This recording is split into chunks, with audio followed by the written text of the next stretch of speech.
बदलते भारत की शान।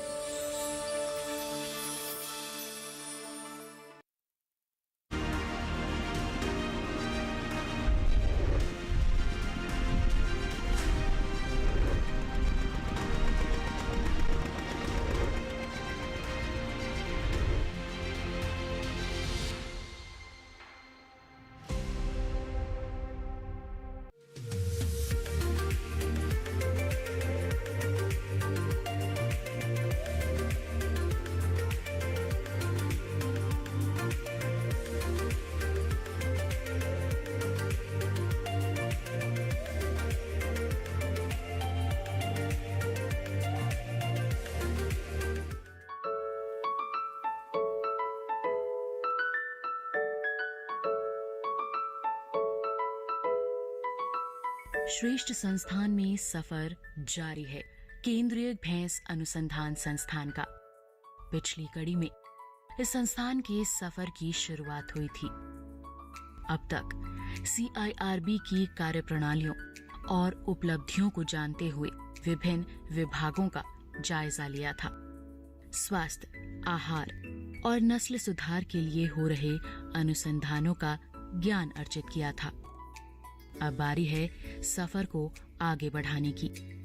CIRB के अन्य विभागों के वैज्ञानिकों, लाभान्वित पशुपालकों से मुलाकात करने की। अपने स्थापना वर्ष 1985 से ये संस्थान भैंस नस्ल सुधार कार्य में जुटा है। इसी को और मजबूती देने के लिए साथ ही भैंसों की महत्वपूर्ण नस्लों के आनुवांशिक सुधार और संरक्षण के कार्य को बढ़ावा देने के लिए यहाँ वर्ष 1993 में भैंस सुधार पर नेटवर्क परियोजना की शुरुआत की गई थी।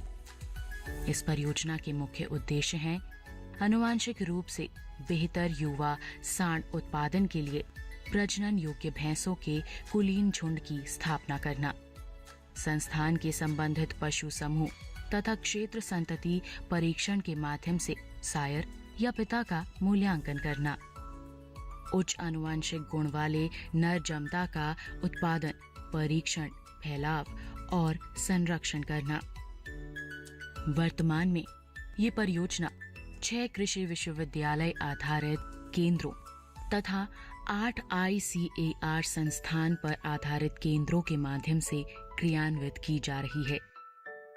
इस परियोजना के अंतर्गत जाफराबादी, सुरती, भदावरी, पंडारपुरी और नीली रावी भैंसों के संभ्रांत झुंड को उनके संबंधित प्रजनन क्षेत्रों में विभिन्न केंद्रों पर स्थापित किया गया है।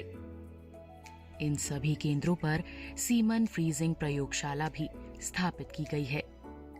कड़े प्रयासों के चलते इस परियोजना ने सफलता हासिल की है और अभी तक इसके तहत मुर्रा नस्ल के 1143, नीली रावी के 133, जाफराबादी के 243, सुरती के 50, भदावरी के 43 और पंडारपुरी के 45 बुल प्रजनन के उद्देश्य से विभिन्न एजेंसियों और किसानों को वितरित किए गए हैं।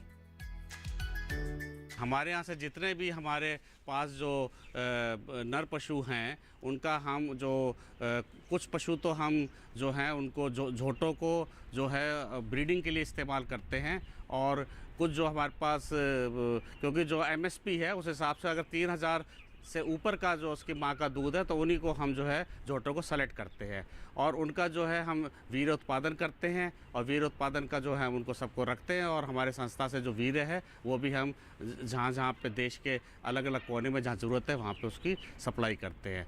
बाकी जो हमारे पास नर पशु बच जाते हैं उन पशुओं को जो है हम दूसरे सीमन स्टेशन पे उनको भी भेजते हैं जिससे कि वहाँ पे उस प्रदेश में भी जो है वीर्य उत्पादन हो सके। संस्थान में उपस्थित भैंसों के लिए एक पशु फार्म की व्यवस्था है।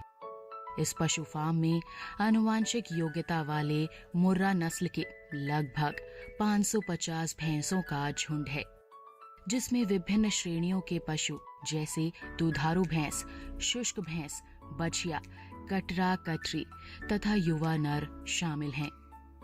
संस्थान में इस फार्म में भैंस के झुंड रखने का मुख्य उद्देश्य भैंस प्रजनन और उनके उत्पादन क्षमता में संवर्धन कर नस्ल सुधार को बढ़ावा देना है। साथ ही साथ संस्थान की विभिन्न अनुसंधान गतिविधियों में उनका उचित उपयोग करना है। इस पशु फार्म में कई तरह की सुविधाएं उपलब्ध हैं, जो पशुओं की सहूलियत के लिए यहाँ उपलब्ध करवाई गई हैं। गाभिन पशुओं के नियत समय पर ब्याने के लिए अलग से काविंग शेड की व्यवस्था है। दुधारू पशुओं और उनके बछड़ों के लिए फॉगर्स लगे हुए हैं, जिससे गर्मी के दिनों में उन्हें राहत मिल सके। दूध निकालने का काम सुबह और शाम किया जाता है, जिसमें सभी सावधानियां बरती जाती हैं। हमारे जो एक्टिविटी शुरू होती है, जो हमारे फार्म में सबसे पहले मिल्किंग की एक्टिविटी शुरू होती है, जो लगभग 3 बजे सुबह में शुरू होती है, जब हमारे मिल्कमैन आते हैं और दूध निकालते हैं, और साथ में उनकी रिकॉर्डिंग होती है। हमारे रिकॉर्डर साथ साथ में रहते हैं, जो उनका मिल्क का रिकॉर्डिंग करते हैं। जो हमारा मेन एक्टिविटी इसमें है कि जो बीमार पशु है या जो कुछ पशु को हम देखते हैं कि वो बीमार है या नहीं है, उसका ट्रीटमेंट या उसका जो हम जो उपचार करते हैं, बीमारी का डायग्नोसिस करते हैं, और एक फिक्स टाइम में उसको हम उपचार करते हैं। जिस तरह से पशु फार्म में पशुओं की देखभाल की जाती है, सभी सावधानियां बरती जाती हैं। ऐसे ही अगर पशुपालक भी अपने पशुओं का ध्यान रखें तो उन्हें फायदा ही फायदा मिल सकता है। लेकिन एक छोटी सी लापरवाही भी नुकसान को बढ़ा सकती है। ऐसे में पशुपालकों को सचेत रहने की जरूरत होती है। निगरानी बनाए रखने की आवश्यकता होती है। दुधारू पशुओं में सबसे ज्यादा थनैला का ही प्रकोप होता है, और ये ऐसा रोग है जो नुकसान को काफी हद तक बढ़ा देता है। ऐसे में इससे बचाव और इसके लक्षणों की पहचान बेहद जरूरी है। उचित देखरेख के अभाव में जो पशु है वो बहुत सारी बीमारियों से ग्रस्त हो जाते हैं, जिसमें से एक बीमारी थनैला रोग भी है। थनैला रोग के कारण जो है किसी भी ऑर्गेनाइज्ड फार्म में 25 से 30% पशुओं की कलिंग होती है। यह एक ऐसी बीमारी है जिसका अगर समय पर उपचार और पहचान न की जाए तो सारा पशु जो है खराब हो जाता है और पशुपालकों को बहुत ज़्यादा नुकसान होता है।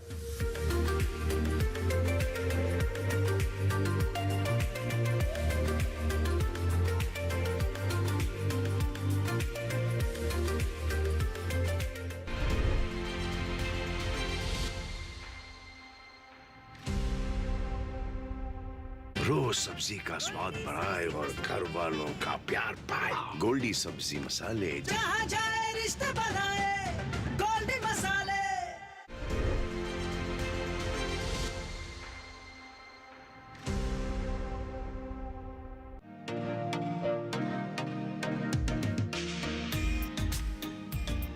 संस्थान की फीड प्रोसेसिंग यूनिट में प्रतिदिन उपस्थित भैंसों के लिए आहार तैयार किया जाता है।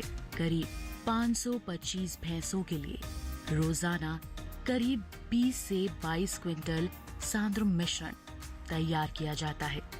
पोषक तत्वों की आवश्यकताओं के आधार पर 3 अलग अलग प्रकार के सांद्र मिश्रण तैयार किए जाते हैं। दुधारू पशुओं के लिए, सूखी भैंसों और बछड़ों के लिए और युवा बछड़ों के लिए। उनके दूध उत्पादन के आधार पर प्रतिदिन भैंसों को सांद्र मिश्रण खिलाया जाता है। अपना इंस्टीट्यूट का जो एनुअल फार्म है, इस एनुअल फार्म में लगभग 550 बफलोज है। ये फीड प्रोसेसिंग यूनिट है। फीड प्रोसेसिंग यूनिट में हम एक बफलोज के लिए कॉन्सेंट्रेट मिक्सचर बनाते हैं, और इसमें हमने वो 3 टाइप्स ऑफ कॉन्सेंट्रेट मिक्सचर हम बनाते हैं। जैसे एक काब्स के लिए, बच्चे के लिए बनाते हैं, एक जैसे ड्राई बफलो और हेफर के लिए बनाते हैं, और एक आपका लैक्टेटिंग बफलोज के लिए बनाते हैं। एनिमल का रिक्वायरमेंट का हिसाब से, जैसे दूध प्रोडक्शन कितना है उसका हिसाब से हम एक कॉन्सेंट्रेट मिक्सचर का क्वांटिटी डालते हैं। इसमें लगभग एक लैक्टेटिंग एनिमल के लिए 6 से 6.5 किलो हम कॉन्सेंट्रेट मिक्सचर डालते हैं। एक जो हीफर है इसके लिए लगभग 3 से 3.5 किलो डालते हैं, और एक जो है आपका काब्स जो है, इसका एज का हिसाब से, इसका बॉडी वेट के हिसाब से इसमें 500 ग्राम से लगभग 1.5 से 2 किलो तक कॉन्सेंट्रेट मिक्सचर हम डालते हैं।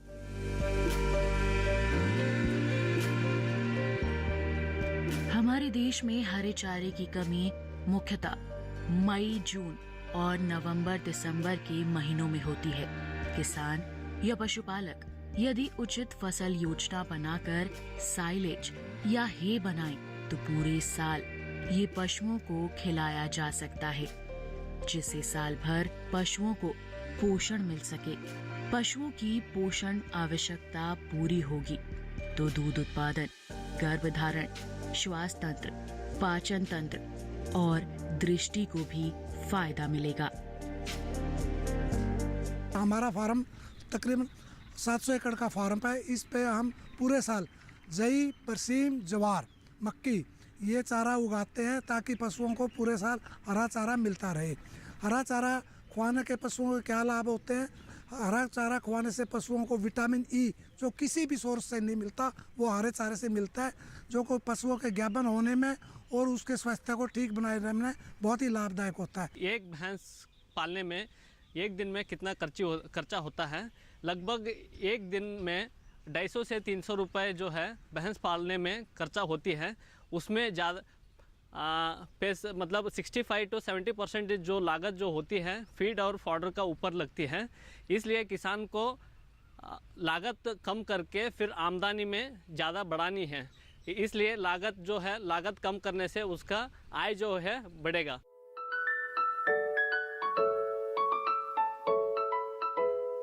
पशुपालन से जुड़े सभी जानते हैं कि पशुओं के द्वारा बड़ी मात्रा में गोबर प्राप्त होता है। यदि इसी गोबर का उपयोग बायोगैस प्लांट बनाकर किया जाए तो इससे ईंधन, खाद व रोशनी प्राप्त की जा सकती है। CIRB में भी एक बायोगैस प्लांट बनाया गया है, जिसका उद्देश्य है पशु फार्म से निकले वेस्ट का प्रबंधन करना और विद्युत ऊर्जा का उत्पादन करना। संस्थान के वैज्ञानिकों का प्रयास रहता है कि यहाँ स्थित बायोगैस प्लांट के लाभ से पशुपालकों को भी जागरूक किया जाए। इस प्लांट का सबसे बड़ा फायदा हमें ये है कि एक तो क्लीन और ग्रीन एनर्जी पैदा होती है, जिससे बिल्कुल प्रदूषण रहित है और जिसके लिए हमें किसी भी कीमत को चुकाना नहीं पड़ता। साथ ही इस जो आधुनिक पशुशाला के प्रांगण की जो गोबर की मैनेजमेंट है वो जो ऑटोमेटिक स्क्रैपर और उनके सब के द्वारा होके उसका एक भरपूर उपयोग किया जाता है। उसके बाद इस प्लांट की एक खासियत यह है कि हम इसमें अतिरिक्त कोई पानी इत्यादि का इस्तेमाल नहीं करते हैं। मिक्सिंग के लिए जो पशुओं का यूरिन है, मलमूत्र है, उसी को प्रेशर पंप के द्वारा रिसाइकिल करके कम से कम पानी का प्रयोग और कम खर्च पे विद्युत ऊर्जा का उत्पादन होता है।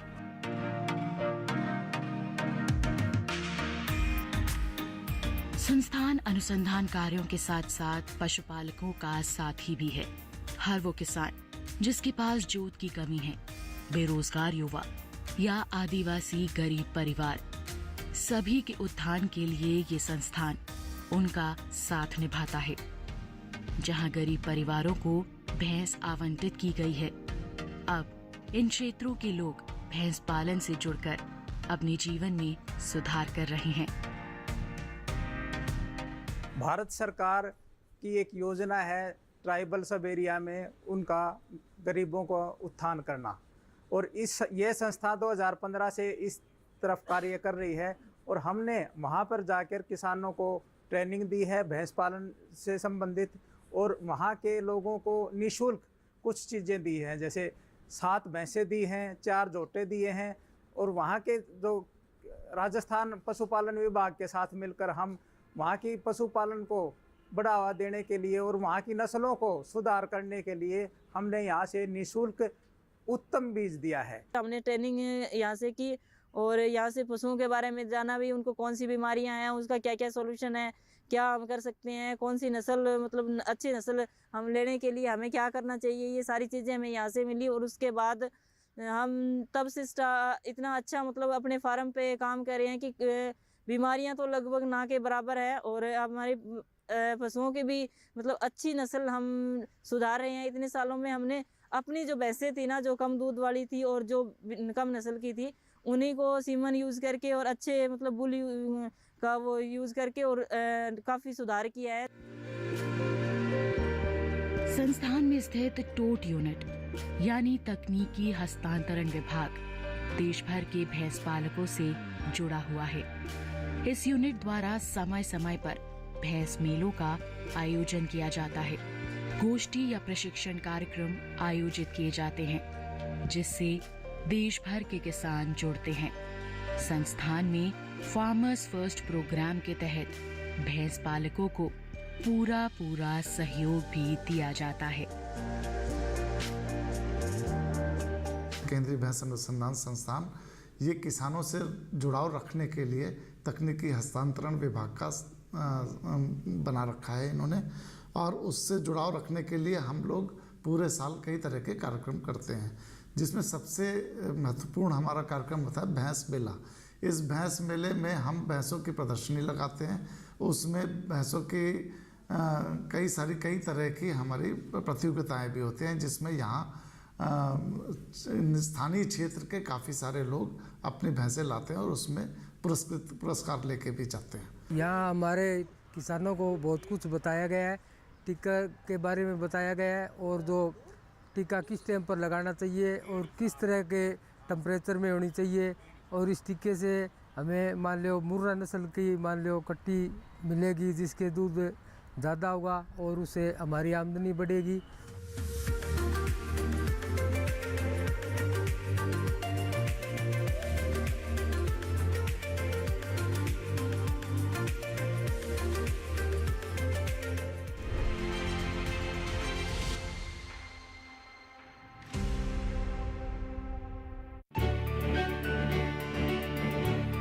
पिछले कई दशकों से घर घर में मनोरंजन का छिड़काव करते हुए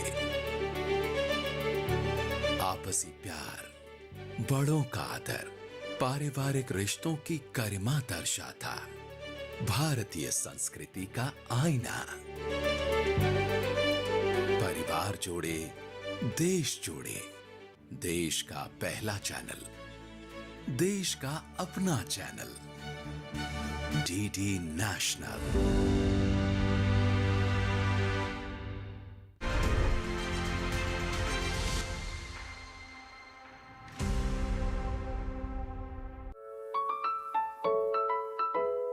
टीओटी इकाई अनुसंधान, शिक्षण और विस्तार गतिविधियों का संचालन करती है। दुग्ध उत्पादन के अर्थशास्त्र पर शोध अध्ययन, प्रभाव विश्लेषण, धारणा अध्ययन यहाँ किए जाते हैं। इसके अलावा कई एमएससी, एमवीएससी और पीएचडी छात्रों का भी यहाँ मार्गदर्शन किया जाता है। हम एक बहुत हाई क्वालिटी रिसर्च जिसको कहते हैं, इसको करते हैं।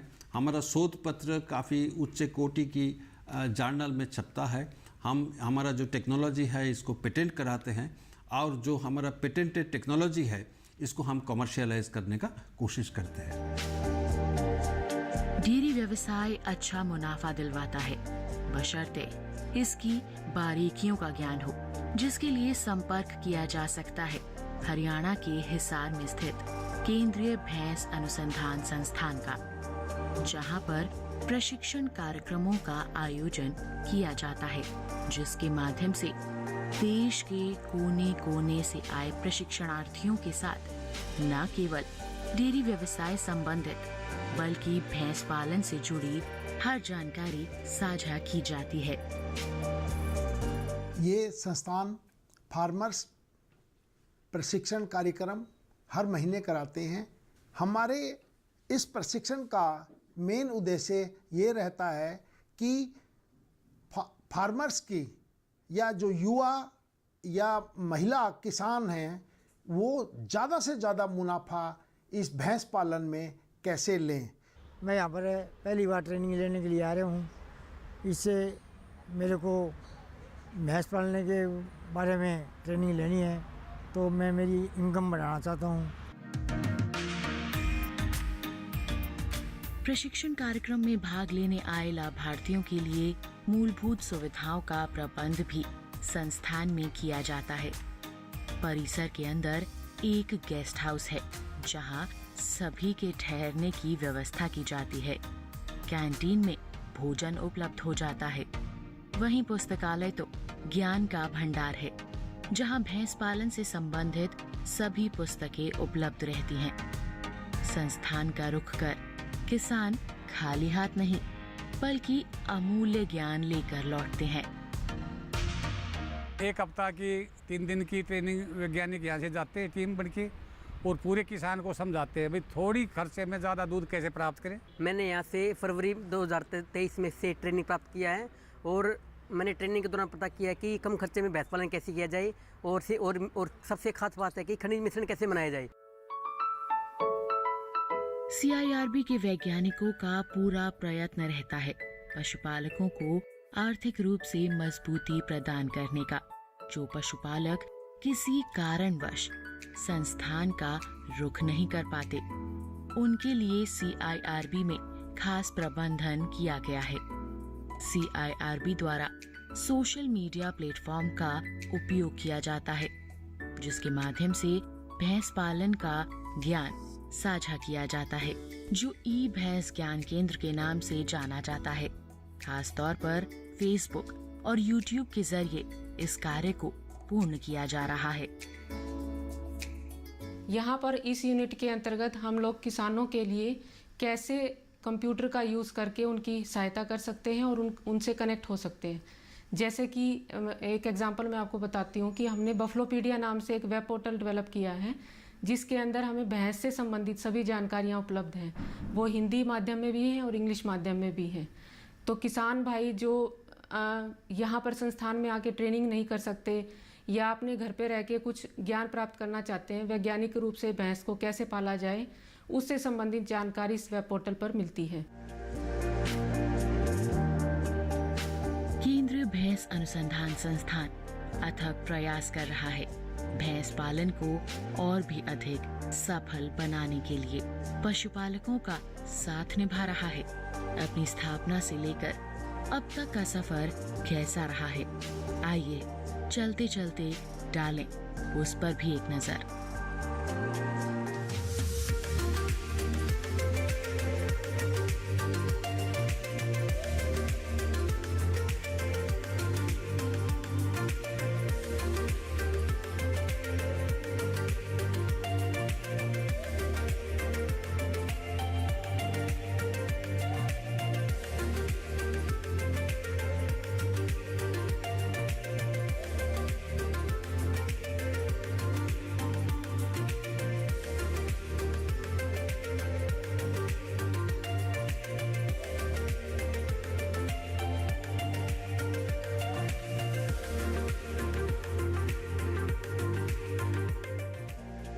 CIRB उपलब्धियां अपने नाम कर सफलता की ओर बढ़ता चला जा रहा है। आगे भी ये सफर यूं ही चलता रहे, इसी उम्मीद के साथ आज का सफर बस इतना ही। अगर आपके मन में है कोई सवाल या कोई सुझाव तो साझा कर सकते हैं हमारे साथ हमारी ईमेल आईडी पर shreshthsansthan.ddkisan@gmail.com पर। अगले सप्ताह शुरुआत होगी एक नए सफर की।